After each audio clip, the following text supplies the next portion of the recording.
Did you know that before 1975, Papua New Guinea didn't use the KINA? Every single transaction in this country was controlled by a foreign power and paid for in Australian dollars. True independence seemed impossible until one man pulled off one of the greatest economic revolutions in Pacific history. His name was Julius Chan.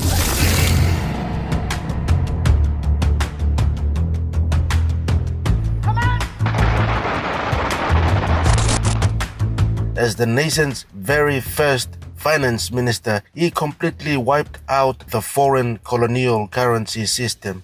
He didn't just print paper money, he took traditional indigenous wealth and institutionalized it, giving birth to the KINA named after the sacred coastal shell money and the Toya named after the bride price cells.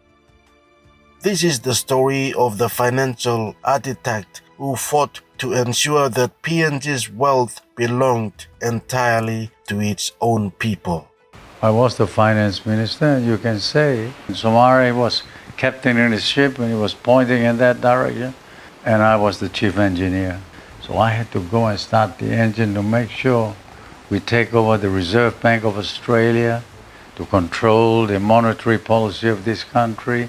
Then all of a sudden we realized no country can be independent without its own currency. Long before he revolutionized the economy, Sir Julius Chan's life was defined by raw survival.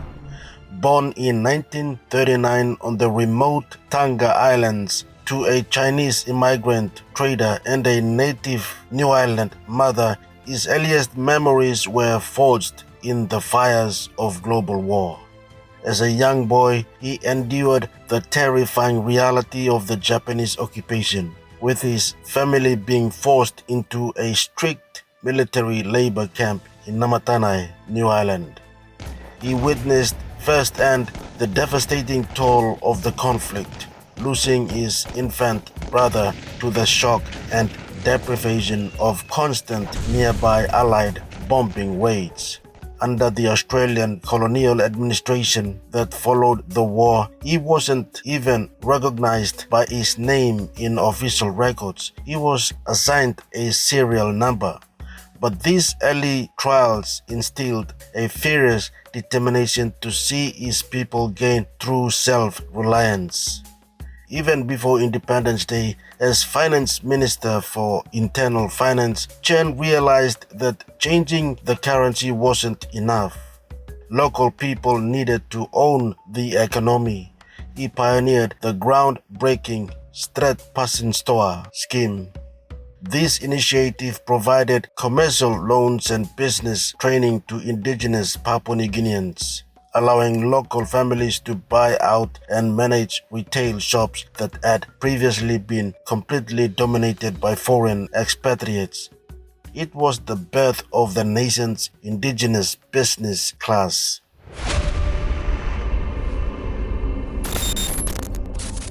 In March 1980, Sir Julius fundamentally reshaped the nation's political landscape by successfully pulling off the very first vote of no confidence in Papua New Guinea's history by unseating the legendary Grand Chief Sir Michael Somare.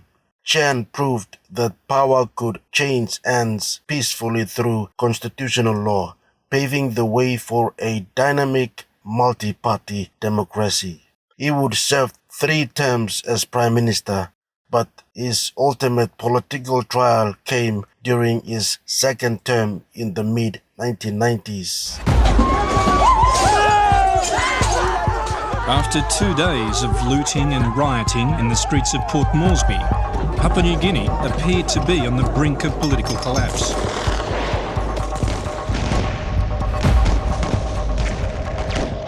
The Bougainville Civil War had reached a bloody, agonizing stalemate, choking off the nation's economy and costing thousands of lives. In a desperate, controversial bid to crush the uprising and force a resolution, Chan's government secretly hired Sandline International, a private military corporation of foreign mercenaries. The backlash was explosive. The Papua New Guinean Defense Force revolted under Commander Jerry Singarok. The public took to the streets and Parliament was surrounded. Faced with a devastating constitutional meltdown, Sir Julius prioritized the stability of PNG's fragile democracy over his own career, voluntarily stepping down to allow a full judicial inquiry. He was later fully acquitted of all corruption allegations, but the shadow of Bougainville would follow him for the rest of his life. For decades, Sir Julius steadfastly refused to issue a formal political apology to the people of Bougainville, maintaining that his actions were a desperate attempt by a head of state to end a brutal war. Yet, what he refused to do through Western-style politics, he achieved through traditional Melanesian culture. In his twilight years, Sir Julius engaged in a profound process of mutual reconciliation, forgiveness and healing with Bougainville's leadership in 2023. He invited Bougainville President Ismail Toroama, the very man who had once fought against the state during the crisis, as his guest of honor for New Island Day. Time using out to me, or some Grand Chief, long honor him, commitment belong you, not all people belong you, and me big platomas. Thank you. It was a historic moment where former adversaries choose to let healing define their shared history. But Sir Julius' final monumental legacy was built at home. Returning to local politics, he served continuously as the governor of New Island Province from 2007 until his death. He transformed his province into a national blueprint for governance, introducing pioneering politics like free provincial education and old age pensions. More importantly, he became the nation's fairest champion for provincial autonomy, leading a relentless campaign to rewrite mining and logging laws so that local landowners, not the centralized government in Port Moresby, directly own and benefit from the natural resources of their ancestral lands.